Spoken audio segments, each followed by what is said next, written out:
সম্প্রতি সিলেট ও সুনামগঞ্জের উপর দিয়ে বয়ে গেছে স্মরণকালের ভয়াবহ বন্যা। বন্যায় বিধ্বস্ত হয়েছে এই দুই জেলার প্রায় ৮০ ভাগ রাস্তা। বন্যার সময় কোনো কোনো সড়কের উপর ছিল কোমর পানি। পানি নামার পর সড়কগুলোতে ভেসে ওঠে বন্যার ক্ষত। বড় বড় গর্ত আর খানাখন্দে ভরা সড়কে এখন চলাচল করতে মানুষের পোহাতে হচ্ছে চরম ভোগান্তি। নিয়মিত ঘটছে ছোট বড় দুর্ঘটনা। তবে ভাঙাচোরা এসব রাস্তা সংস্কারে এখনো কোনো উদ্যোগ নেওয়া হয়নি। আগামী বছর অর্থাৎ ২০২৩ সালের শুরুতে সংস্কারের কাজ শুরু হতে পারে। প্রাথমিকভাবে কাজের মেয়াদ ধরা হয়েছে ৩.৫ বছর।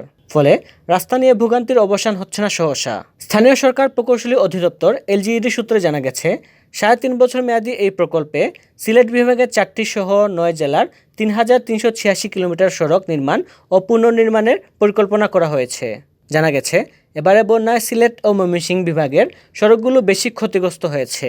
বিভিন্ন জেলার এলজিইডি কার্যালয় থেকে সদর দপ্তরে পাঠানো প্রতিবেদনের ভিত্তিতে প্রাথমিক প্রকল্প প্রস্তাব তৈরি করেছে সংস্থাটির রক্ষণাবেক্ষণ শাখা। প্রকল্পে সিলেট, সুনামগঞ্জ, মৌলভীবাজার, হবিগঞ্জ, ময়মনসিংহ, শেরপুর, নেত্রকোনা, জামালপুর, কুড়িগ্রাম জেলার অন্তর্ভুক্ত রয়েছে।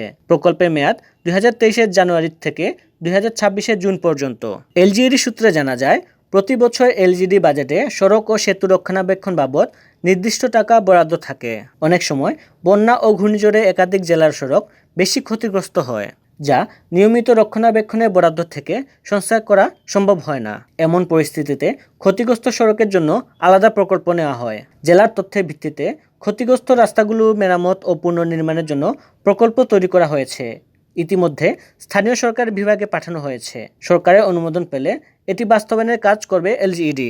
চলতি বছর স্মরণকালে সবচেয়ে ভয়াবহ বন্যা হয় সিলেট বিভাগে। এলজিইডির তথ্য অনুযায়ী ক্ষতিগ্রস্ত সড়ক ও কালভার্টের বড় অংশ বিভাগের ৪ জেলায়। এখানে ক্ষতিগ্রস্ত হয়েছে ১৫০০ কিলোমিটারেরও বেশি রাস্তা। এর মধ্যে সিলেট ও সুনামগঞ্জ জেলায় ক্ষয়ক্ষতি বেশি। বন্যায় ক্ষতিগ্রস্ত এলাকার বাসিন্দা ও স্থানীয় প্রতিনিধিদের দাবি প্রকল্পটি দ্রুত বাস্তবায়নের। বন্যায় ক্ষতিগ্রস্ত এলাকার বাসিন্দা ও স্থানীয় জনপ্রতিনিধিদের দাবি প্রকল্পটি দ্রুত অনুমোদনের।